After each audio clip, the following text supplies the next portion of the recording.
অনেক সময় দেখা যায় বাড়িতে সবজির ঝুড়িতে বা ফ্রিজে অল্প অল্প করে সবজিগুলো পড়ে আছে। এই যেমন ধরুন একটু গাজর, একটু বিনস, একটু ক্যাপসিকাম, আলু তো আমাদের মোটামুটি সবার রান্নাঘরেই সব সময়তেই থাকে।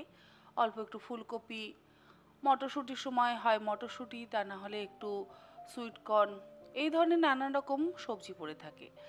আর এই সমস্ত সবজি দিয়ে আমরা একটা মিক্সড ভেজ রুটি দিয়ে খাওয়ার জন্য কিন্তু মাঝে মধ্যেই বানিয়ে খেয়ে থাকি, আর সেটা খেতে হয় অত্যন্ত সুস্বাদু।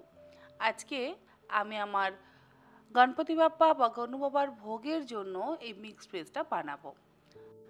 পরোটার সাথে আমি এই মিক্সড ভেজ সার্ভ করব, রুটি দিয়েও অবশ্যই দেওয়া যায়। আমি আমার গণপতি বাপ্পা বা গনু বাবাকে কিন্তু একদম ঘরোয়া খাবার দাবারই বানিয়ে দিই। এমন নয় যে ভোগ দিতে হবে বলে প্রত্যেক দিন খিচুড়ি বা পোলাও, ফ্রাইড রাইস বানিয়ে দিই।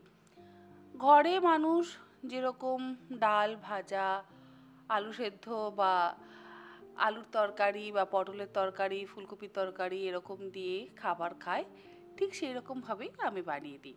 হ্যাঁ, অবশ্যই সব কিছু নিরামিষ। এখন বাজারে সুইট কর্ন প্রচুর পরিমাণে পাওয়া যাচ্ছে, তাই আমি এখানে সুইট কর্নটা ব্যবহার করেছি। আর এই মিক্সড ভেজটা বানাবার জন্য কড়াইতে দিয়ে দিলাম বেশ কিছুটা পরিমাণে সাদা তেল। সাদা তেলের বদলে অবশ্যই সর্ষের তেলেরও ব্যবহার করা যেতে পারে। তেল ভালো মতন গরম হয়ে যাওয়ার পর দুটো মিডিয়াম সাইজের আলু বড় টুকরো করে কেটে নিয়ে এর মধ্যে দিয়ে দিলাম। এবারে গ্যাসের ফ্লেমটাকে মিডিয়াম টু হাইতে করে দিয়ে খুব ভালো করে ভেজে নেব।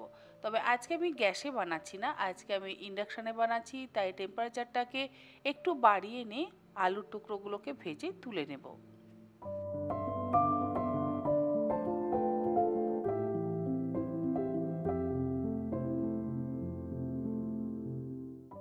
আলু ভাজা হয়ে যাওয়ার পর তুলে একটা আলাদা পাত্রের মধ্যে রেখে দিচ্ছি। তারপরে কড়াইতে বাকি যে তেলটা রয়েছে সেই তেলের মধ্যেই ফোড়ন দিয়ে দেব দু চারটে থেতো করে নেওয়া লবঙ্গ, তিনটে ছোট এলাচ আর অল্প একটু জয়িত্রী।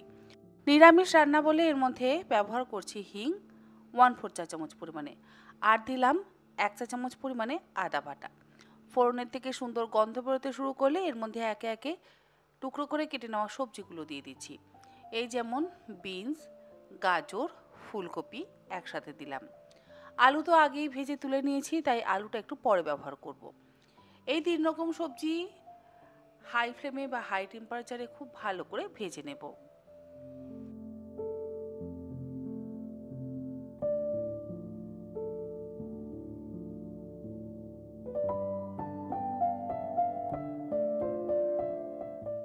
সমস্ত কিছু ভালো করে ভাজা হয়ে যাওয়ার পর এর মধ্যে আগে থেকে ভেজে রাখা আলুর টুকরোগুলোকে দিয়ে দিলাম। এরপরে দিয়ে দিলাম স্বাদ অনুসারে লবণ। এই সমস্ত কিছু দিয়ে আবারও একসাথে ভালো করে মিশিয়ে ভেজে নেব। মিক্সড ভেজ রান্না করতে গেলে কিন্তু একটু সময় নিয়ে ভাজতে হবে, আর ভাজতে ভাজতেই সবজিগুলো একদম সুন্দরভাবে সেদ্ধ হয়ে যাবে। যদি ভাজা ঠিক মতো না হয় তাহলে কিন্তু সবজিও সুসেদ্ধ হবে না। সমস্ত কিছু দিয়ে ভালো করে ভাজা হয়ে যাওয়ার পর এর মধ্যে আমি একটু মাশরুমও দিয়ে দিলাম, আর দিয়ে দিলাম সুইট কর্ন।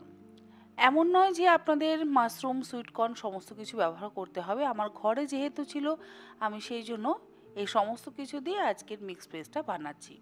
মাশরুম আর সুইট কর্ন দেওয়ার পর আবারও একসাথে টেম্পারেচারটাকে বাড়িয়ে দিয়ে ভালো করে ভেজে নিচ্ছি।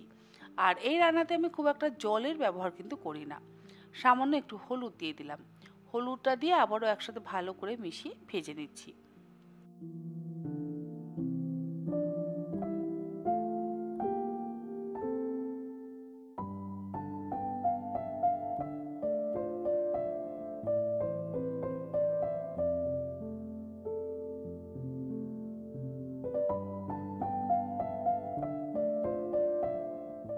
মশলা বলতে এর মধ্যে অল্প একটু জিরে গুঁড়ো দিয়ে দিচ্ছি। এরপরে গুঁড়ো জিরে দিয়ে একসাথে আবারও সবজিগুলোকে ভেজে নেব। আর খুব বেশি গুঁড়ো মশলার কিন্তু ব্যবহার করব না।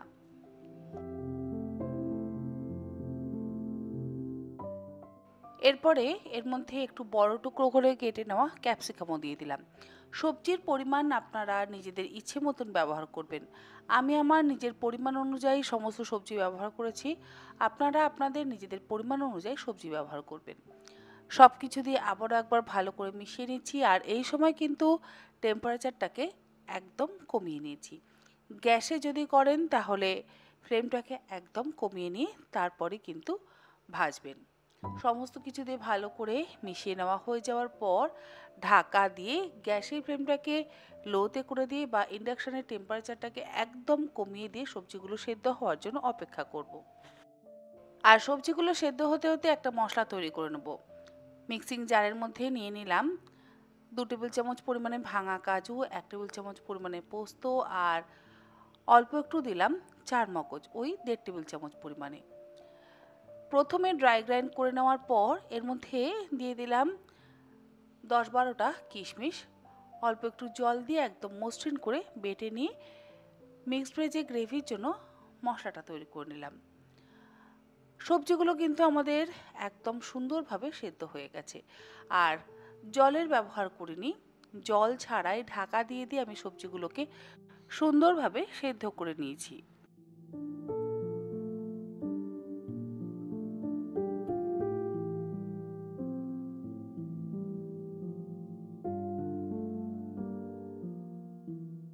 সবজি ভালোভাবে সেদ্ধ হয়ে যাওয়ার পর এর মধ্যে দিয়ে দিলাম বেটে নেওয়া কাজু, চারমগজ আর পোস্তটা।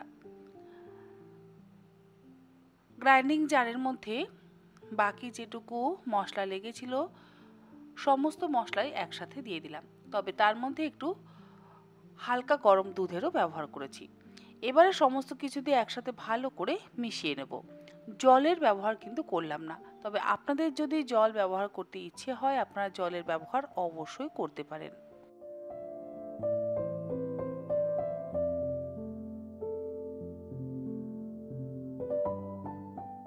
মশলা দিয়ে ভালো করে মিশিয়ে নেওয়ার পর এর মধ্যে দিয়ে দিলাম কয়েকটা পনিরের টুকরো, আর দিলাম স্বাদ অনুসারে চিনি। মিক্সড ভেজে অবশ্যই একটু চিনির ব্যবহার করতে হবে, কারণ একটু মিষ্টি মিষ্টি হলে খেতে বেশি ভালো লাগবে। সমস্ত কিছু দিয়ে ভালো করে মিশিয়ে নিয়ে টেম্পারেচারটাকে আমি বন্ধ করে দেবো।